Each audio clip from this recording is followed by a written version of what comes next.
কি হলো থামে কি হলো কোটি আর কি হবে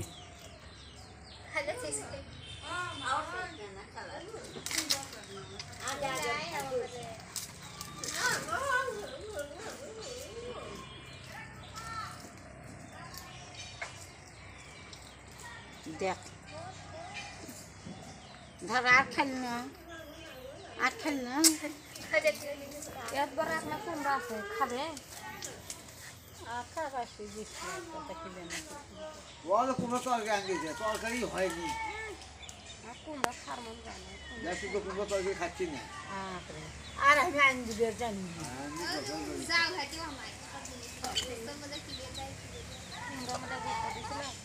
সেই কুমড়ো কুমড়ো তরকারি মানে পুরো যাচ্ছে তো সিদ্ধ হয় সেদ্ধ হয়নি গাছের বাড়ি গাছের কুমড়া সেদ্ধ হবে লাইন নেই হাত দিয়ে ছানলে ইয়া হয়ে যায় কুমড়ো বলো যাইলে যাবো পুরো জানতা চোখে খাও